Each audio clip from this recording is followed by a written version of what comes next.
Hey everyone, in this video we are going to discuss the problem F1, that is the easy version of the problem elections in Saransk, and this problem appeared in Codeforces round 1103, that was a Div 3 round.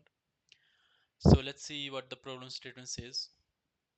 On the way home after buying his favorite soda, Jolak Sero, Eager saw that elections for the position of best number are taking place in Saransk, and there are n people at the polling station.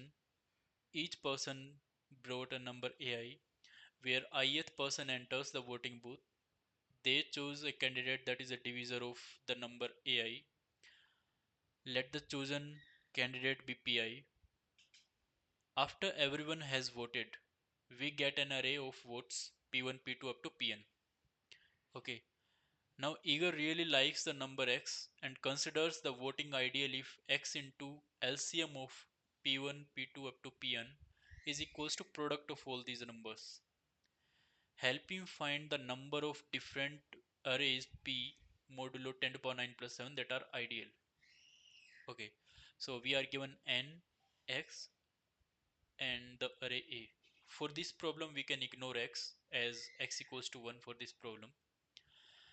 So our task is to find the number of these array P which satisfy this condition, that LCM of all of these integers in this array P should be equals to product of these integers. Okay, and for any pi can only be the divisor of AI, right? So these are the two constants which P needs to follow. Let's take an example of any of the sample test this. So if we take an example of this, let's try to solve it. Okay, so what the two conditions the P needs to follow, as x equals to 1 we will ignore it. The first condition is this,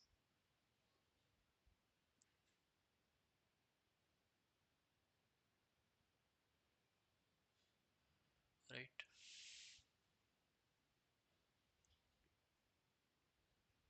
Ignore this star. Okay, this is the first condition. Okay, and what is the second condition? The second condition is that pi is a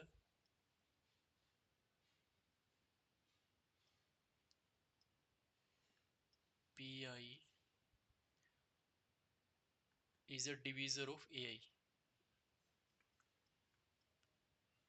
AI must be divisible by pi,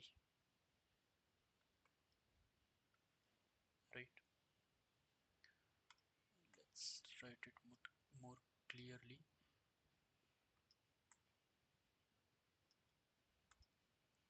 AI must be divisible by pi. Okay, so these two conditions must be followed by p. Pi, for pi, what is the condition? AI must be divisible by pi, means pi is a divisor of AI. Okay, so these constraints must be followed. Now we want to find the number of p arrays which can exist, right? So for this particular test case, okay, for this particular test case, let's solve this problem. Find the number of such p following these two constraints. Okay, so the first position p1 can be either 1 or 2. So for now let's say 1 1 1. This is one of the possible p, right? because 1 is always a divisor of all others, and 1 1 1 also satisfies this condition, that LCM of all of these integers is equals to product of all of these integers. Okay, so another thing is 1 1 1, it can take 2. So uh, let's also think about what actually is this constant. What actually is this constant? This constant says that no two no two integers in this array P, that is, there does not exist any pair of Pi comma Pj such that I not equals to j, I not equals to j, where Pi and Pj are co-prime, where Pi and Pj are co-prime. So let me say it again. For every pair of I comma j such that I not equals to j, this pair Pi comma Pj must be co-prime,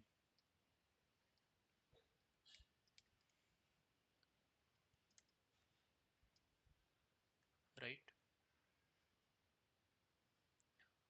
This is the only thing which this condition says.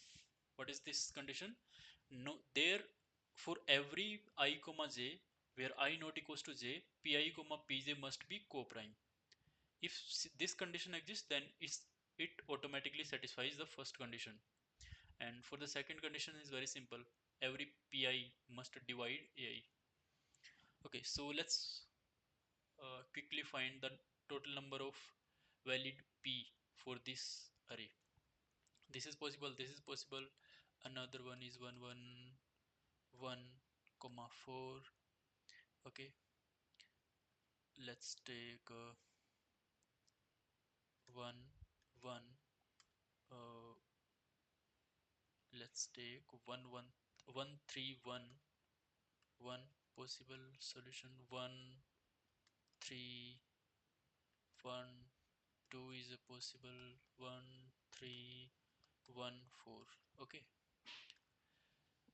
again, now here let's take 2 1 1 1. Notice that here, if at the first place we have 2, then we cannot take 2 and 4 at the last place, because if we take any of these integers, either 2 or 4, then this condition will not be satisfied. Let's say here is 2 and here is 2, then these two integers will not be co-prime. So if at the first place we pick 2, then here the only possible uh, integer is 1, right? Because for 4 there are only these three divisors, 1 2 and 4. Okay, so 2 1 1 and 2 1 2 3 1 1. Is there any other case left? No, these are the only valid P for this particular array. So our answer for this sample test case is answer equals to 3 3 6 or 2 8. Let's see. Okay, 8. Now let's solve this problem for a general array A. For a general n, for now ignore x because x is always 1. For this case, let's take a general array a1, a2 up to an minus 1 and an. How would you solve this? Right, for a general n and this array A where n is order of 10 to the power 5. How would you solve this? So let's go to the first condition. This is very important, right? So what do you observe from this first condition? Every Pi and Pj must be co-prime. So it says that they, if let's say there is, for any prime integer, let's say x, no, let's, for any prime integer, let's say p, or p will be similar, so take a different name. For any prime integer m, right? For any prime integer m should appear, for this condition to be satisfied, for any prime integer, let's take a, for any prime integer m, this prime number must be there only in any one of the p, right? For any, let me say it again, for any prime integer m should divide only at most 1p, right? At most 1p. थोड़ा इसको और समझ लेते हैं. What I am saying is, for any prime integer, for any prime integer m, it should divide at most one,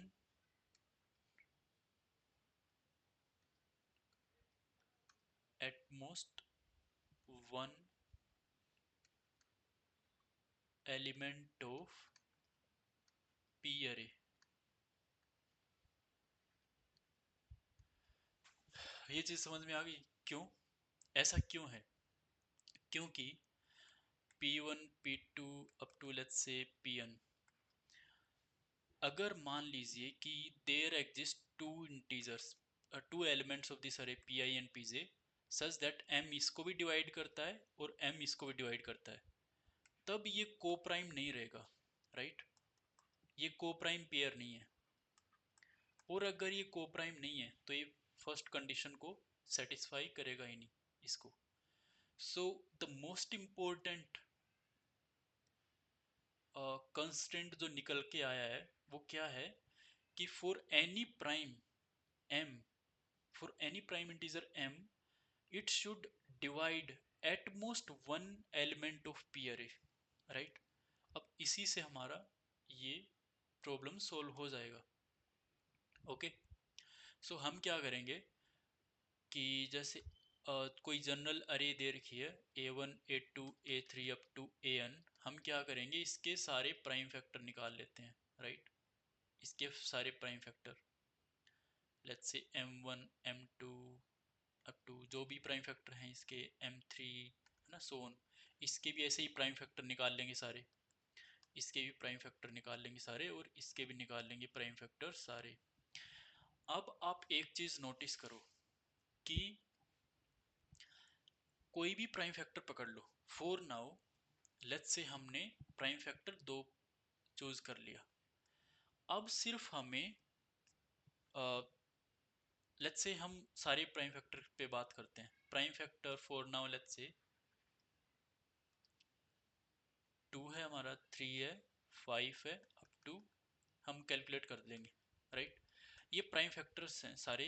तो हम क्या करेंगे ना, अब हमारा काम क्या है कि हम देखेंगे कि number of possible ways in which 2 and it's 2 and its power of 2 can appear in this array p, right? मतलब कि 2 कैसे कैसे अपीयर हो सकता है इस अरे p में, सिर्फ हमें ये फाइंड करना है. तो लेट्स से उसके नंबर ऑफ वेज हैं, एंड उसके नंबर ऑफ वेज मान लेते हैं फॉर नाउ w1 w2. अब w2 क्या है?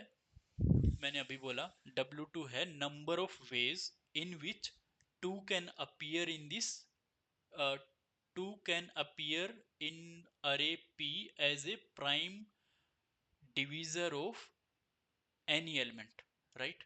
और एनी से आपको पता है, ये हमें ऊपर देखा था कि ये सिर्फ एक ही एलिमेंट में अपीयर हो सकता है, एट मोस्ट वन.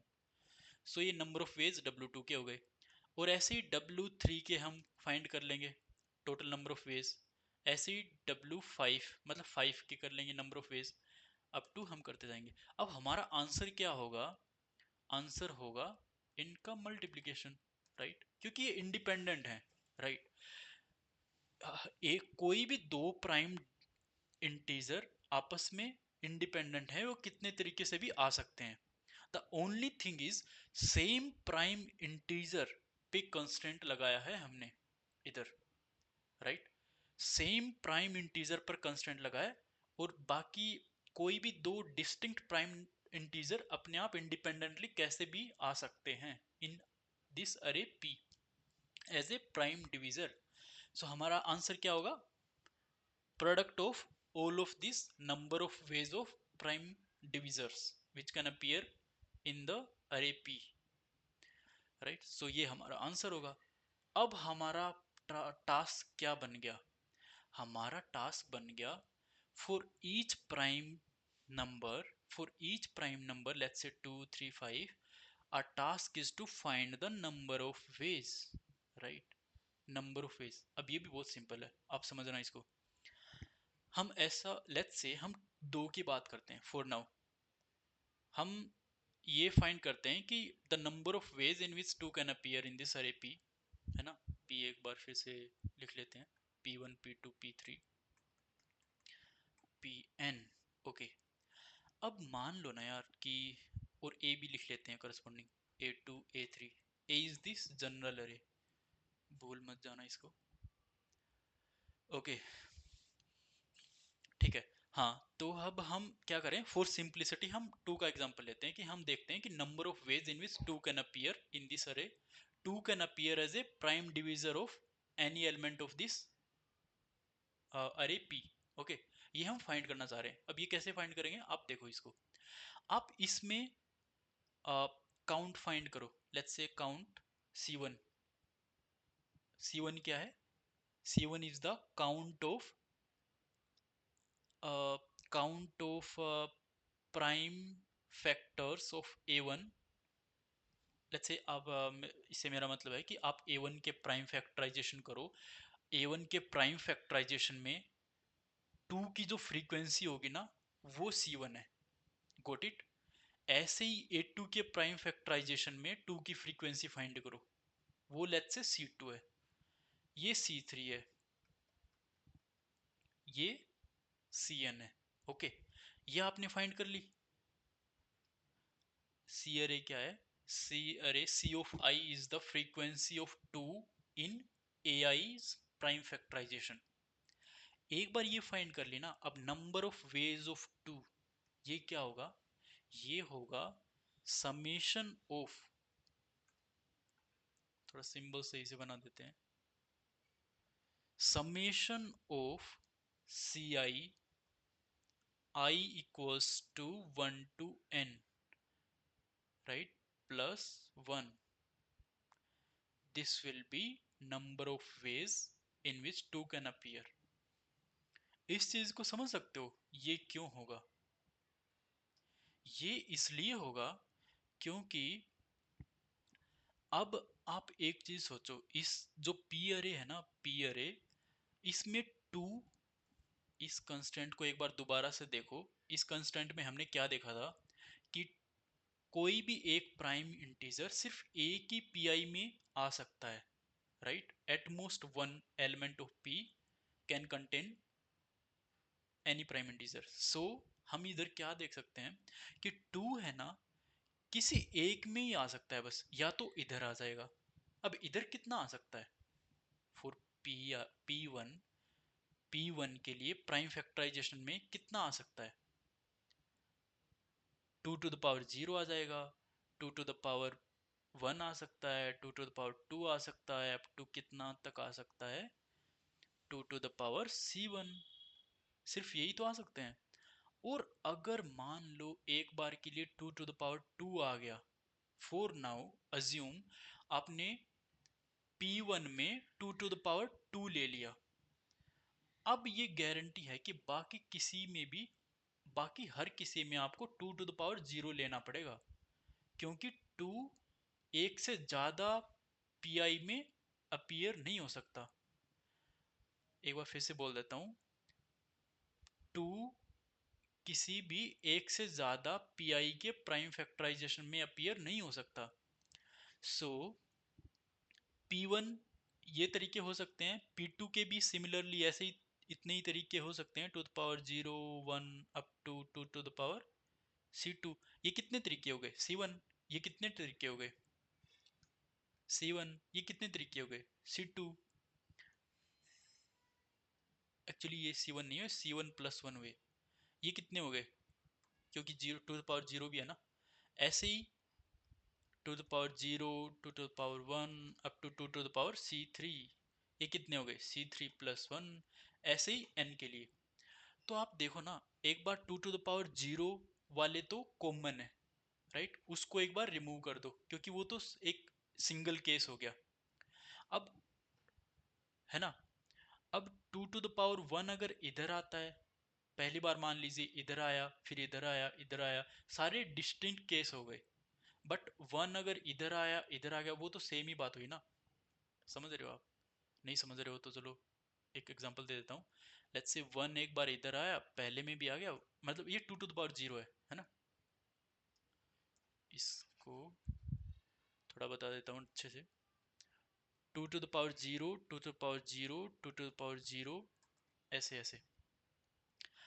फिर two the power one to the power zero to the power zero. देख सकते हो ना, इधर कोई भी टू की पावर नहीं ले सकते क्योंकि दो एक से ज्यादा में नहीं आना चाहिए। ऐसे ही to the power zero to the power one to the power zero ही लेना पड़ेगा। अब देखो, अगर टू द पावर जीरो तो सिंगल वाला केस हो गया। अब टू द पावर वन, ये अरे और ये अरे डिफरेंट हो गई, क्योंकि इधर टू पहले एलिमेंट में आ रहा है, इधर टू सेकंड एलिमेंट में आ रहा है। सो आप जीरो वाले एक बार हटा दो क्योंकि वो सिंगल केस में आ जाएगा। बाकी नंबर ऑफ केस कितने हो गए? C1, इसके C2 C3, ऐसे ही Cn हो जाएंगे। तो टोटल नंबर ऑफ केस कितने हो गए? Summation of C plus one. अब ये वन कौन सा केस है जहां पे हम कोई भी टू की पावर ले ही नहीं, सारे two the power zero element, सारे टू द पावर जीरो हो। सो ये आपने कैलकुलेट कर लिया। अब ये चीज आप नंबर ऑफ वेज WI आप हर किसी प्राइम फैक्टर के लिए कैलकुलेट कर लोगे, और आपका आंसर क्या होगा? आपका आंसर ये होगा, सारे W को मल्टीप्लाई कर दो। W is the number of ways, right? Okay. So ये आपका आंसर होगा। मॉडुलो लेना मत भूलना क्योंकि प्रॉब्लम में दिया गया है, ये काफी लार्ज नंबर जा सकता है। सो यही सॉल्यूशन था इसका। अब कोड भी देख लेते हैं। सिंपल है, कोड में वही किया है। पहले स्मॉलेस्ट प्राइम फैक्टर एक अरे बना ली 5 × 10⁵ की, क्योंकि मैक्सिमम AI इतना ही हो सकता है। ये सीव एल्गोरिदम है, सिंपल सीव एल्गोरिदम। सीव एल्गोरिदम क्या करता है कि आपका स्मॉलेस्ट प्राइम फैक्टर फाइंड करता है हर एक इंटीजर के लिए, राइट? ओके। एंड इधर स्टार्ट फंक्शन में हमने सीव को इनिशियलाइज कर दिया। बेसिकली सीव ये क्या करेगा, ये इस अरे को इनिशियलाइज कर देगा with the valid smallest prime factor. Count अरे में हम स्टोर करेंगे वही count of the this, right? इसमें ये समेशन ऑफ CI कैलकुलेट करेंगे। So basically count of I will store summation of CI। Okay, summation of CI over this अरे A।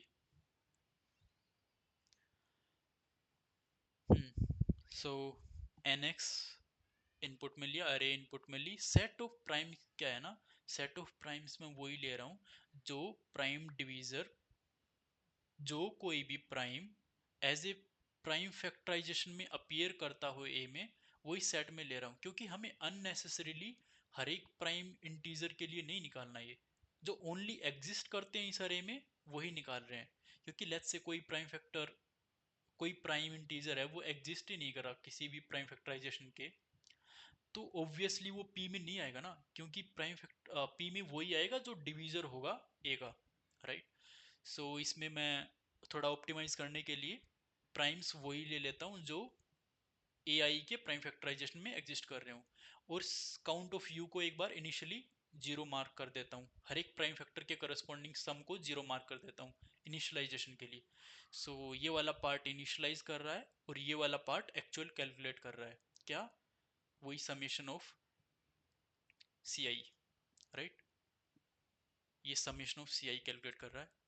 और प्राइम फैक्टर भी इधर ऐड कर ही लिया था, प्राइम फैक्टर वाला सेट हमें पता ही है। ओके, एक बार समेशन पता लग गया, अब हमारा आंसर क्या है? आंसर है count of p that is summation of c p plus one, right? यही यही वाला डब्ल्यू p. Okay, so answer into डब्ल्यू पी मॉड ले लिया, यही हमारा आंसर होगा। So that was it for this video. I hope you got the solution. If you have any doubts, आप comment कर सकते हो, I will try to reply. So let's see you in the next video. Thank you.